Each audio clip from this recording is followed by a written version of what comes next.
Halo guys, welcome back to AREKG Channel. Sekarang Are akan membahas penyebab leher tegang akibat asam lambung. Tapi sebelum lanjut, jangan lupa untuk klik tombol like dan subscribe ya guys ya. Asam lambung yang naik ke kerongkongan sampai tenggorokan dapat mengiritasi lapisan tenggorokan sehingga bisa menyebabkan sakit tenggorokan, ketidaknyamanan hingga nyeri di leher. Meski demikian, nyeri atau leher tegang akibat asam lambung umumnya lebih jarang terjadi. Ada beberapa perbedaan antara penderita GERD yang cenderung mengalami gejala di kepala dan leher dengan penderita GERD lainnya yang cenderung memiliki gejala gastrointestinal atau pencernaan ya guys ya. Penderita yang merasakan leher tegang akibat asam lambung biasanya mengalami refluks laryngofaring pada siang hari saat posisi tubuhnya tegak. Sementara itu, penderita refluks esofagus dengan gejala gastrointestinal biasanya merasakan gejala heartburn atau nyeri ulu hati ketika berbaring di malam hari. Penderita GERD yang memiliki gejala di kepala dan leher lebih jarang mengalami heartburn. Jurnal ini melaporkan bahwa heartburn hanya dirasakan oleh 20-43% penderita GERD yang mengalami gejala pada leher atau kepala. Gejala lain yang ditimbulkan asam lambung naik.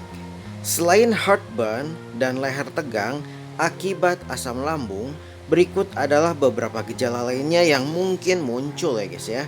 Sering menelan udara tanpa sadar, sensasi terbakar di rongga mulut, sensasi tersedak, batuk kronis, sering berusaha membersihkan kerongkongan, sulit menelan, makanan terasa tersangkut di tenggorokan, bau mulut, suara serak, nyeri telinga, ketegangan pada tenggorokan, dan sakit tenggorokan. Gejala GERD umumnya bersifat sementara, namun jika dibiarkan dalam jangka panjang, GERD berpotensi mengembangkan berbagai komplikasi serius seperti luka dan pendarahan pada esofagus hingga kanker. Cara mengatasi asam lambung naik ke leher. Cara mengatasi asam lambung naik ke leher dapat dilakukan dengan mengubah gaya hidup dan berbagai tindakan pengobatan. Perubahan gaya hidup yang bisa membantu mengontrol GERD meliputi menghindari makanan yang dapat memancing asam lambung seperti makanan berlemak, minuman berkafein hingga makanan pedas.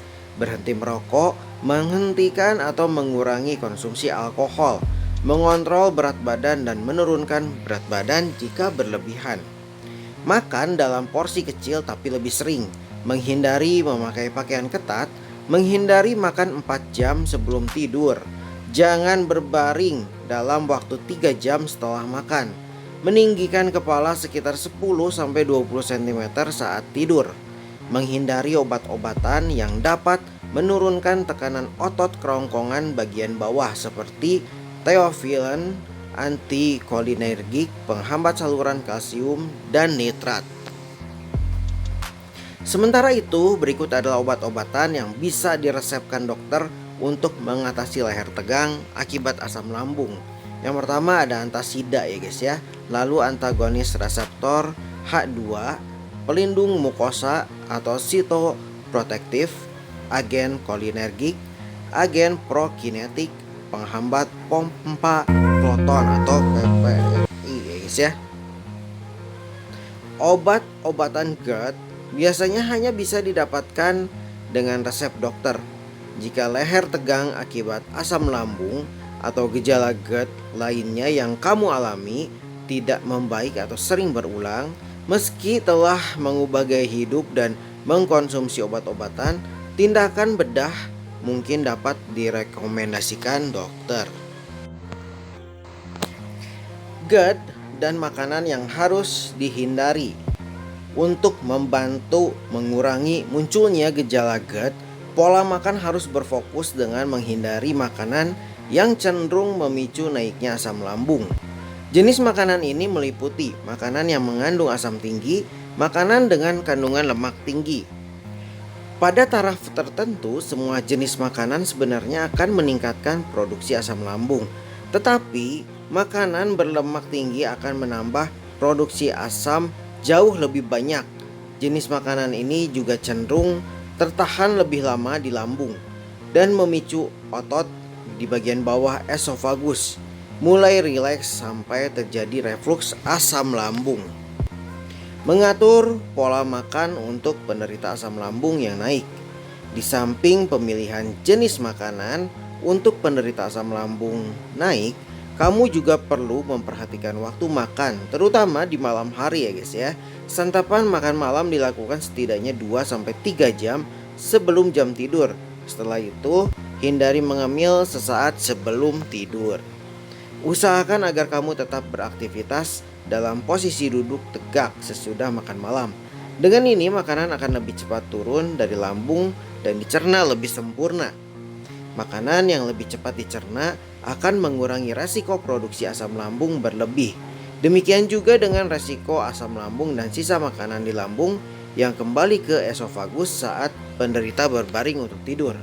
Mengatur porsi makan tidak boleh dilupakan ya guys ya saat memilih makanan untuk penderita asam lambung.